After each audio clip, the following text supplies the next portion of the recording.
दोस्तों, सखी कथाओं की यह तीसरी कहानी मैं आपसे साझा कर रही हूँ। जब बेटी ने मर्दानगी की परिभाषा ही बदल दी। कुछ कहानियां किताबों में नहीं मिलती, वे समाज की धूल में दब कर जीती हैं। ये कहानी एक ऐसे ही आदमी की है जिसे लगता था कि औरत इंसान नहीं, मर्द की जरूरत होती है। मैं एक विवाह समारोह में गई थी। चारों ओर रोशनी, महंगे कपड़े, हंसी, संगीत, कैमरों की चमक। तभी एक सुसंस्कृत महिला मेरे पास आई। उसकी आंखों में एक अजीब सी घबराहट थी। उसने धीरे से पूछा, क्या आप नीलम चतुर्वेदी हैं? मैंने मुस्कुराकर कहा, जी। उसकी आंखें भर आईं। क्या आप मेरी मदद करेंगी? मैंने उसका हाथ थाम लिया। बताइए। उसने जो कहना शुरू किया वो किसी एक घर की कहानी नहीं थी, वो उस सोच की कहानी थी जो सदियों से बेटियों का बचपन निगलती रही हैं। उन्होंने कहा, मेरी बेटी पढ़ाई में बहुत तेज है, लेकिन मेरे पति और मेरी सास उसकी शादी करना चाहते हैं। जब वो पैदा हुई थी तो मेरे 2 साल का एक बेटा, तो मुझसे कहा जाता था, अपना दूध बेटे को पिलाओ, लड़की पर क्यों बर्बाद कर रही हो। मैं छिप छिप कर अपनी बेटी को दूध पिलाती थी। मुझे लगता था जैसे मैं अपने ही घर में शेरों के झुंड के बीच एक नन्ही हिरनी को बचा रही हूँ। मेरी बेटी बड़ी हुई, लेकिन कभी किसी की आंखों का तारा नहीं बनी। मेरे पति उसे शायद बेटी मानते ही नहीं थे। वे सड़क पर आती जाती लड़कियों को घूरते, फब्तियां कसते और गर्व से कहते, असली मर्द वही है जो औरतों को इस्तेमाल करना जानता हो। उनकी नजर में औरत बस एक वस्तु थी। मैं उनके घर की नौकरानी से अधिक कुछ नहीं थी। मेरा बेटा, उसे इतना दुलारा गया कि उसे लगने लगा सुंदर चेहरा और पुरुष होना ही सबसे बड़ी योग्यता है। उसे पढ़ने की जरूरत नहीं, मेहनत की जरूरत नहीं, क्योंकि उसे बचपन से ही यही सिखाया गया था कि दुनिया उसके लिए बनी है। मुझे अक्सर लगता था, मेरा बेटा मर्द नहीं बन रहा, वह गलत मर्दानगी की बीमारी से ग्रसित हो रहा है। सखी केन ने उस परिवार तक अपनी पहुंच बनाई। हमारी एक काउंसलर कई बार उनके घर गई। लंबी बातचीत के बाद पिता एक शर्त पर तैयार हुए। अगर कहीं से किसी तरह पढ़ाई का खर्च आ जाए तो बेटी की शादी अभी नहीं करेंगे। लड़की का नाम था अंजलि। वह असाधारण प्रतिभाशाली थी। बहुत प्रयासों के बाद उसे एक स्पॉन्सर मिला। उसकी पढ़ाई जारी रही।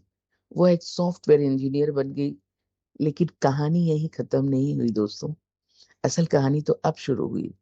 उसके पिता की कभी एक छोटी सी जनरल मर्चेंट की दुकान थी। उनका सपना था ट्रांसपोर्टर बनने का। अंजलि ने अपनी पहली कमाई से पिता के लिए एक ट्रक की डाउन पेमेंट कर दी। कुछ समय बाद एक और गाड़ी दिला दी, फिर एक और। जिस बेटी का नाम लेने में उन्हें कभी शर्म आती थी, आज वही बेटी उनके सपनों को पहिए दे रही थी। उस दिन पहली बार राकेश देर तक रोए। उन्हें समझ में आया, उन्होंने पूरी जिंदगी जिसे बोझ समझा, वही उनकी सबसे बड़ी पूंजी निकली।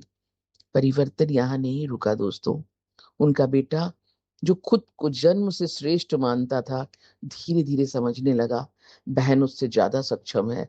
लड़कियां केवल घर नहीं संभालती, वे परिवार का भविष्य भी बना सकती हैं। राकेश बदलने लगे।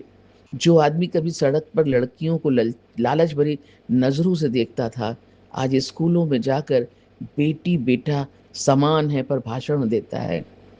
जिसे लगता था औरत केवल मर्द की जरूरत है, आज वो कहता है औरत बराबरी की साथी है, उसका सम्मान ही असली मर्दानगी है। उन्होंने लड़कियों की शिक्षा के लिए एक विद्यालय भी शुरू किया है। अब उन्हें सम्मानित मंचों पर बुलाया जाता है। लोग उनकी बातें सुनते हैं, लेकिन बहुत कम लोग जानते हैं कि उनके भीतर का यह परिवर्तन किसने किया था। उधर अमिता भी बदल चुकी थी। सखी केंद्र के प्रशिक्षणों ने उसे आत्मविश्वास दिया। एक दिन उसने साफ कह दिया, अब अगर किसी ने मुझे अपमानित किया तो मैं चुप नहीं रहूँगी, ज़रूरत पड़ी तो मैं अपनी बेटी के पास चली जाऊँगी। पहली बार उसकी आवाज़ काँपी नहीं। राकेश के दोस्तों की सोच भी बदलने लगी। जो शराब की महफ़िलों में बैठकर कामकाजी महिलाओं को चरित्रहीन कहते थे, आज अपने बेटों के लिए नौकरी करने वाली पढ़ी-लिखी लड़कियाँ ढूँढते हैं। राकेश अब अपनी पत्नी के साथ रसोई में भी हाथ बटाने लगे हैं। दोस्त की तरह बातें करते हैं, रिश्तेदार हैरान हैं, पड़ोसी प्रेरित हैं। अंजलि की शादी उसके पसंद की युवक से हुई। शुरुआत में विरोध हुआ, लेकिन अंततः परिवार मान गया। आज अंजलि अमेरिका में है और उसका भाई अब भी इंटर पास पिता के ट्रांसपोर्ट व्यवसाय में हाथ बटाता है।